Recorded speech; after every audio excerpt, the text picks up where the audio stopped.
channel Ngulik Horor.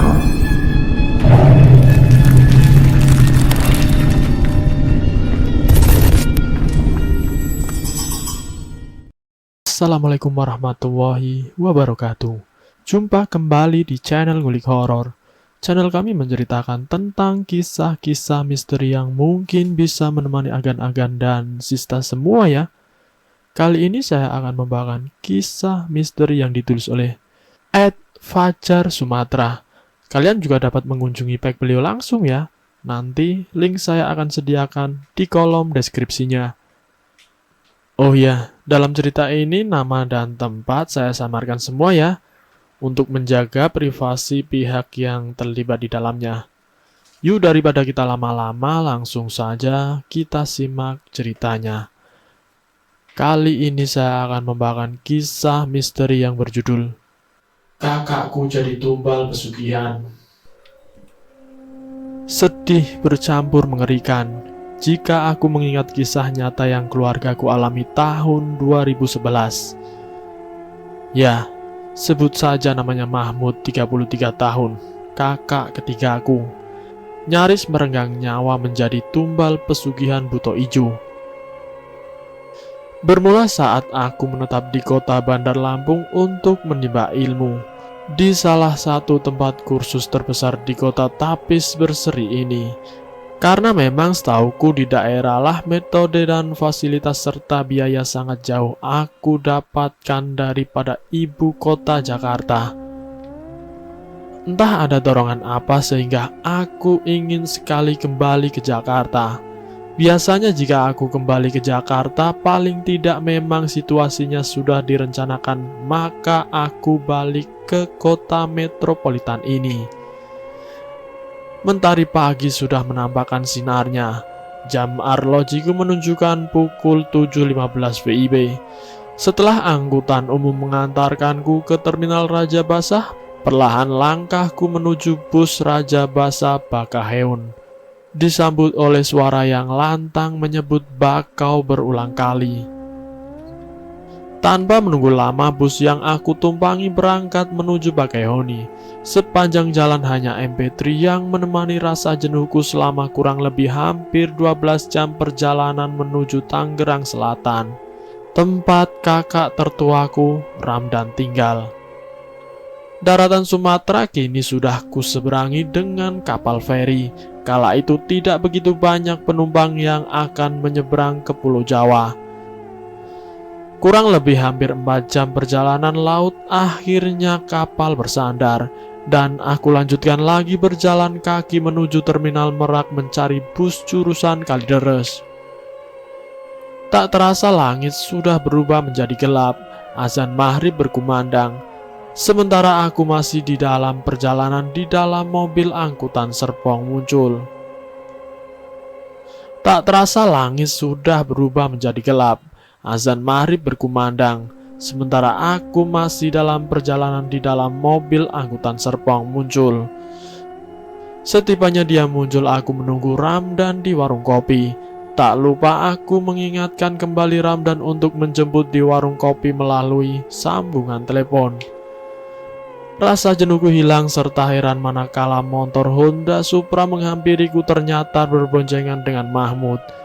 Yang terlihat di antaraku, Mahmud nampak aneh. Mahmud nampak tidak mengenakan sepatu ataupun sandal. Nyaris kakinya tak beralaskan apa-apa. Menurut cerita Ramdan, Mahmud berjalan kaki seperti orang linglung sepanjang jalan dari UIN sampai Ciputat kira-kira 5 km. Dari Ciputatlah Ramdan menjemput Mahmud. Mau tidak mau satu motor bonceng bertiga.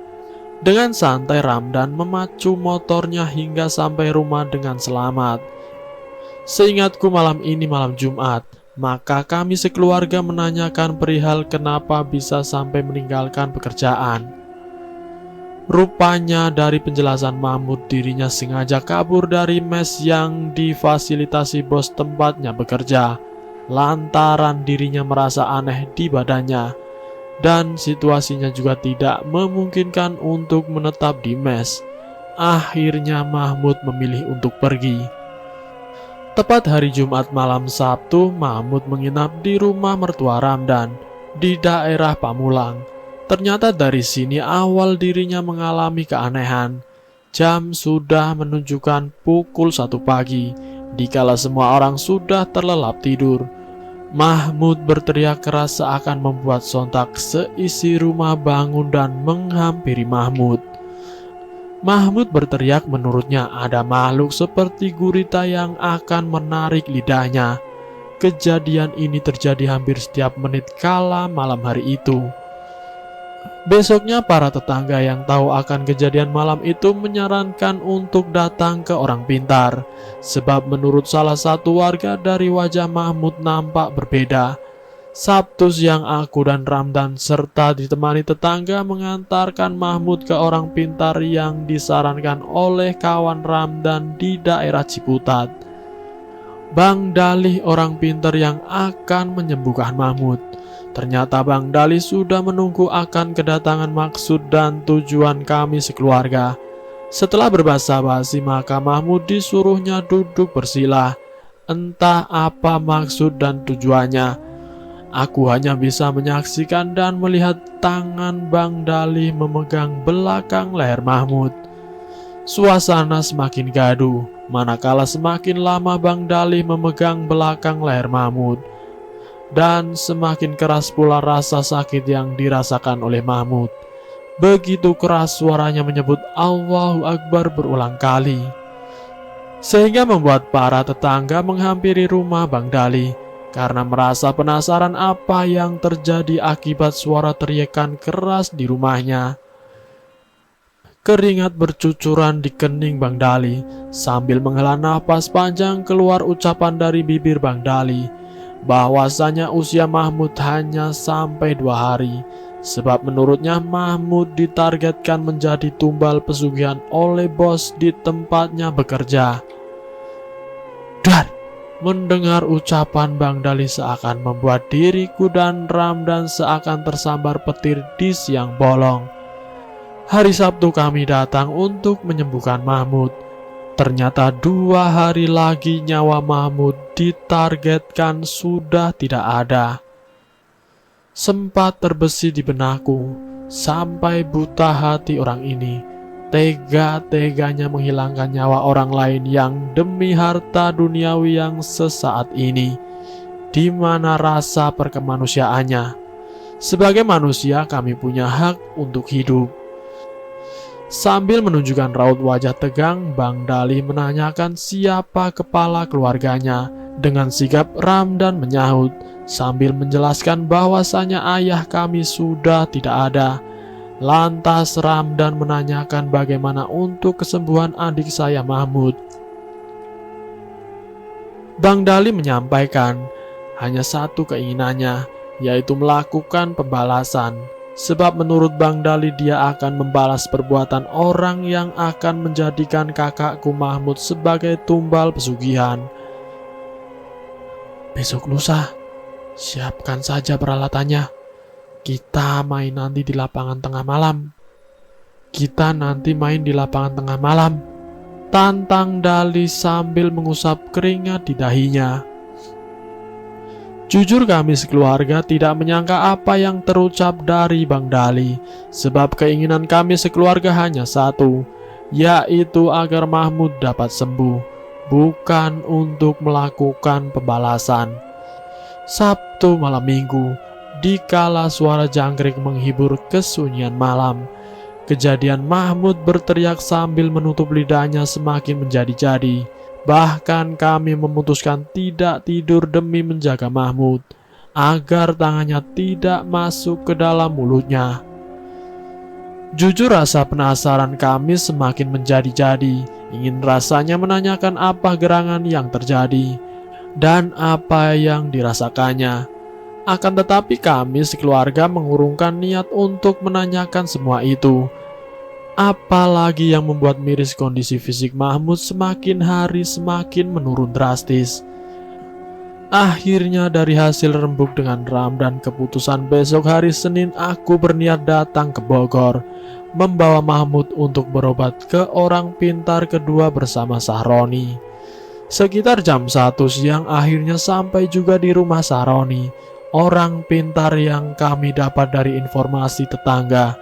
Hanya dengan bermodalkan bismillah dengan niat yang tulus tanpa halangan aku bisa sampai di kediamannya. Tak berselang beberapa lama Saroni menyuruh Mahmud duduk bersila di ruang tamu. Entah apa yang dibacakannya. Aku hanya melihat tubuh Saroni bergetar-getar. Kurang lebih 10 menit akhirnya Saroni selesai. Dengan rasa penasaran aku pertanyakan seolah tidak tahu apa-apa akan kejadian Mahmud. Jika sebelumnya Bang Dali sudah menjelaskannya. Apa yang disampaikan Saroni ternyata sama persis apa yang diucapkan Bang Dali tempo hari. Bahwasanya Mahmud menjadi target tumbal pesugihan. Usianya juga hanya menghitung hari. Dirinya menyarankan agar kiranya keluarga berserah diri kepada Allah Subhanahu wa Ta'ala. Menurutnya, rezeki, jodoh, dan maut hanya Allah yang tahu. Meskipun Mahmud dijadikan target tumbal pesugihan, apalagi Saroni menyampaikan paling utama yang terpenting kesembuhan Mahmud.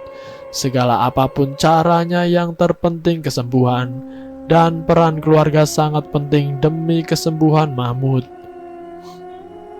Dirinya juga terang-terangan jika keinginan keluarga kami meminta balas terhadap orang yang akan menjadikan Mahmud sebagai tumbal, maka dirinya lepas tangan. Memang dari awal keinginan kami sekeluarga yang terpenting adalah kesembuhan Mahmud. Untuk urusan pembalasan biarlah mereka merasakannya di kemudian hari. Mendengar apa yang aku sampaikan, Saroni mendukung jika tujuannya untuk mengobati Mahmud. Maka dirinya menyarankan agar kiranya Mahmud malam nanti selalu dijaga. Jangan sampai lengah. Sebab menurutnya orang yang menginginkan nyawa Mahmud sudah semakin dekat dari waktu yang ditentukan. Apalagi campur tangan orang yang akan menggagalkan pencabutan nyawa Mahmud semakin jelas melakukan perlawanan terhadap Saroni. Ternyata apa yang disampaikan Saroni pada malam hari saat kami di rumah, kejadian berulang terjadi. Tangan Mahmud mencoba menutup gurita semakin menjadi-jadi. Bahkan entah apa yang menjadi keanehan Mahmud. Nampak terlihat mata sebelah kanan nampak merah dan lebam.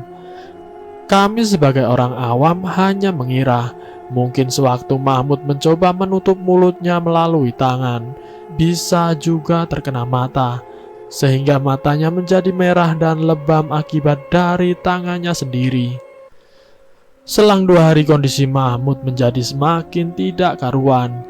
Jika dirinya merasa teriak menutupi mulutnya di malam hari, kali ini pagi, siang, dan sore juga sama halnya seperti itu. Karena merasa tidak ada perkembangan akan kondisi Mahmud, aku beranikan diri kembali ke Bogor sendirian menemui Saroni di rumahnya, sekaligus menyampaikan perkembangan Mahmud dan matanya yang tidak kunjung sembuh sudah beberapa hari ini.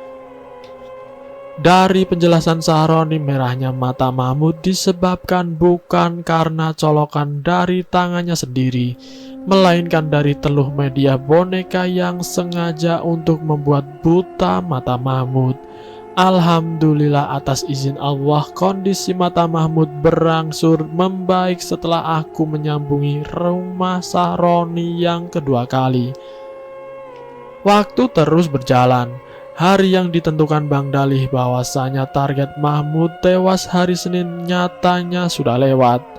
Alhamdulillah meskipun sudah hampir 2 minggu kondisi Mahmud juga tidak ada perubahan sama sekali, asalkan Mahmud masih bisa bernafas. Hanya itu keinginan keluarga kami. Meski gurita yang akan mencabut lidah Mahmud masih saja menyerang, karena demi kesembuhan Mahmud, ikhtiar kami sekeluarga terus dilakukan. Jujur saja meskipun tidak terasa, waktu, pikiran, uang, dan tenaga semua kami curahkan, asalkan demi kesembuhan Mahmud. Sampai akhirnya salah satu keluarga menyarankan berobat ke daerah Cikarang. Kami sekeluarga pun mendatangi dengan harapan demi kesembuhan Mahmud.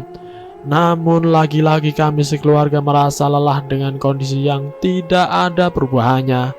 Kurang lebih hampir 1 bulan kami sekeluarga hanya bisa menjaga Mahmud sepanjang hari.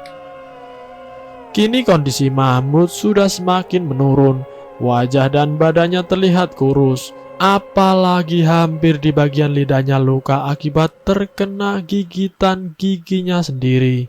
Manakala gurita selalu menyerang ingin mencabut nyawanya. Alhamdulillah kekuasaan Allah Maha Besar. Manakala kami sekeluarga sudah merasa putus asa, selalu ikhtiar ketiga orang pintar. Namun kami hanya bisa menjaga Mahmud saja, tanpa bisa menyembuhkan. Akhirnya Ramdan menceritakan musibah ini kepada teman satu kantornya di Bilangan Fatmawati, Jakarta Selatan. Rupanya mendengar apa yang diceritakan oleh Ramdan, Samin Security yang sudah puluhan tahun bekerja menyampaikan untuk datang ke rumah adik iparnya Samsul di daerah Cipete, Jakarta Selatan. Mendengar tawaran Samin, Ramdan sepulang bekerja langsung menyambangi rumah Samsul dengan maksud menceritakan musibah yang menimpa keluarga kami. Akhirnya besok malam setelah Isya, kami sekeluarga menyambut kedatangan Samsul bersama Ramdan untuk mengobati Mahmud. Sungguh jauh berbeda metode yang diterapkan oleh Samsul dari ketiga orang pintar yang sebelumnya mengobati Mahmud. Tanpa basa-basi langsung menyuruh Mahmud untuk duduk bersila. Entah apa yang dilakukan Samsul terhadap Mahmud. Yang kulihat tangan Samsul seolah seperti menangkap dan memotong di lantai. Kali ini dari penjelasan Samsul terkuak ada berapa dan siapa saja yang merasuki tubuh Mahmud. Dirinya membeberkan bahwasanya sosok buto hijau berada di dalam tubuh Mahmud. Dan gurita bertugas untuk mencabut nyawa Mahmud melalui lidah. Menurut penuturan Samsul, Mahmud akan dibuat lemah jiwa dan raganya. Di saat sudah tak berdaya maka gurita akan mudah mencabut sukma dan membawanya pergi jauh. Aku sendiri hanya terpaku mendengar penjelasan Samsul. Jika secara logika tidak masuk akal sehatku penjelasan Samsul. Rupanya usai Samsul mengobati Mahmud, dirinya menyampaikan bahwasanya untuk mengobati Mahmud akan dilanjutkan di rumahnya nanti. Oleh sebab itu dirinya meminta foto Mahmud. Kami sekeluarga pun mengiyakan jika memang demi kesembuhan Mahmud. Jujur kami sekeluarga tidak menyadari ucapan Samsul setelah mengobati Mahmud. Rupanya tepat pukul 12 malam kejadian aneh terjadi. Kami sekeluarga mendengar suara dentuman keras seakan menghantam atap rumah. Namun mamaku menyarankan bahwasanya jangan hiraukan suara itu. Jangan keluar, besok aja lihatnya, jawab mamaku singkat sambil menggenggam Al-Quran. Mengaji tidak putus-putusnya berada di samping Mahmud. Tidak terasa mentari pagi menyinari sinarnya. Aku terbangun setelah tidur beberapa jam saja. Kini kembali kuingat akan bunyi dentuman keras jam 12 tadi. Ternyata saat aku memeriksa kondisi di atas, tidak ada satupun genteng yang jebol. Kami sekeluarga hanya bisa menduga bahwasanya apakah ada perlawanan dari campur tangan Samsul mengobati Mahmud malam tadi. Alhamdulillah selama 2 minggu kurang Mahmud diobati oleh Samsul. Kejadian gurita yang setiap menit selalu ingin menarik lidah Mahmud tidak menyerang lagi. Kini apa yang disampaikan oleh Samsul kepada keluargaku, agar kiranya Mahmud diberi vitamin dan makanan yang membuat dirinya pulih lagi. Sebab menurutnya fobia masih belum bisa dilupakan oleh Mahmud setelah sembuh nanti. Ternyata lebih dari 1 bulan kondisi Mahmud sudah kembali pulih. Tidak lupa kami sekeluarga bertandang ke rumah Samsul untuk bersilaturahmi sekaligus untuk mengucapkan terima kasih dan berpamit atas kesembuhan Mahmud. Aku dan Mahmud berniat untuk tinggal dan menetap di Lampung, sekaligus untuk menghilangkan ingatan atas kejadian yang menjadi pengalaman mengerikan di keluargaku ini. Ternyata setelah kami menetap di Lampung, tersiar kabar bahwasanya 2 anak buah bos Mahmud di tempatnya bekerja dulu tewas terlindas truk tronton di daerah Tanjung Priuk, Jakarta Utara, saat mereka berboncengan menggunakan sepeda motor. Wallahu a'lam bishawab. Dan selesai. Itulah kisah misteri yang berjudul Kakakku Jadi Tumbal Pesugihan. Semoga kita semua dijauhkan dari kejadian yang Mahmud alami. Semoga kita semua selalu dalam lindungan yang maha kuasa. Terima kasih sudah mampir di channel kami. Jika kalian tertarik dengan video kami, silahkan tekan tombol like, share, dan komen. Tekan subscribe untuk mengikuti video kami selanjutnya. Wassalamualaikum warahmatullahi wabarakatuh.